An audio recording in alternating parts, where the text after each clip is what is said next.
Bonsoir à tous, bienvenue, nous sommes le jeudi 25 août, au lendemain du violent séisme qui a frappé le centre de l'Italie. La population reste sous le choc, des corps continuent d'être retrouvés dans les décombres. 90% des victimes sont retrouvées mortes et le bilan s'alourdit. On déplore désormais près de 250 morts, des personnes restent probablement encore ensevelies sous les gravats. Les dégâts sont énormes, les villages les plus touchés sont Accumoli, Arquata, Pescara del Tronto et Amatrice.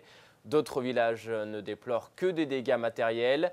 C'est le cas notamment dans le diocèse de Spolète-Nurcie, situé tout à côté de l'épicentre. Son archevêque, Monseigneur Boccardo, est allé à la rencontre des habitants éprouvés. Je vous propose d'écouter son témoignage recueilli par nos confrères de KTO.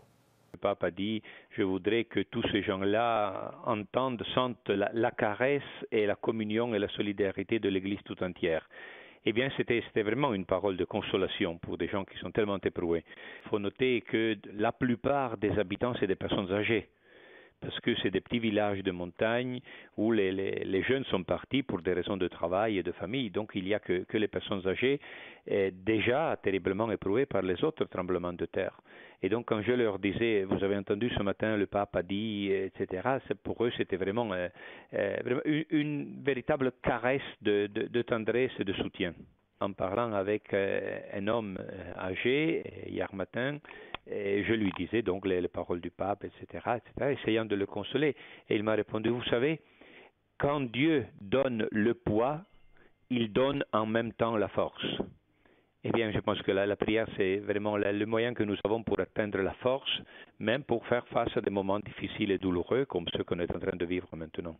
Évidemment, il y a une mobilisation générale et les gens se rendent disponibles pour aider et soutenir les différents projets.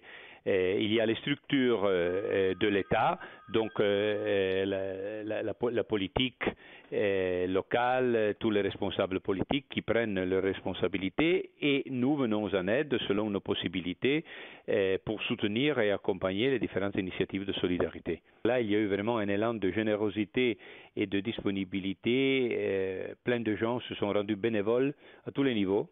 Quand il y a des difficultés, des problèmes, la générosité des gens, évidemment, se déploie. Et l'autre dimension, c'est une racine chrétienne. Donc il y a quand même une culture qui est enracinée dans l'Évangile. Et là où l'on parle de l'amour fraternel, de la solidarité, de la charité, de l'accueil, du soutien.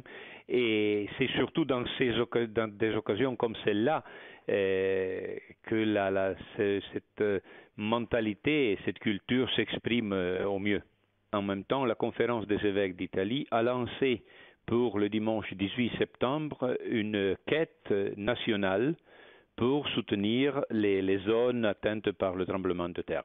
Tout spécialement, on sait bien, pour le diocèse de Rieti et de Ascoli Piceno, qui sont à l'autre côté de la montagne, de chez nous, là où il y a eu plusieurs victimes et il y a quelques villages qui ont été complètement détruits. Dans la région de Nurcie, tout spécialement dans la ville de Nurcie, nous n'avons plus une église qui puisse être ouverte pour les célébrations. On est en train maintenant de chercher des structures, des tentes, des chapiteaux pour les célébrations festives, dominicales.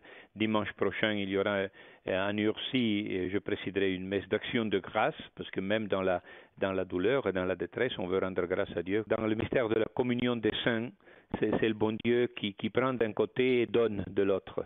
Et donc nous croyons fermement que le soutien de tous nos frères et sœurs peut nous accompagner et vraiment nous donner la force. Et toute l'Italie, bien sûr, s'est mobilisée pour apporter son soutien aux communes touchées par le séisme. Des secouristes affluent de tout le pays et même de l'étranger. Le Vatican, lui, a envoyé une équipe de pompiers pour participer aux opérations de secours à Amatrice. Et 6 gendarmes du Vatican ont par ailleurs été envoyés pour prêter main forte à leurs confrères italiens.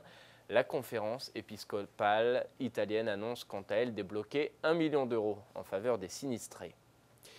C'est la fin de cette émission. Merci d'avoir été avec nous. Je vous souhaite à toutes et à tous une très belle soirée. À bientôt.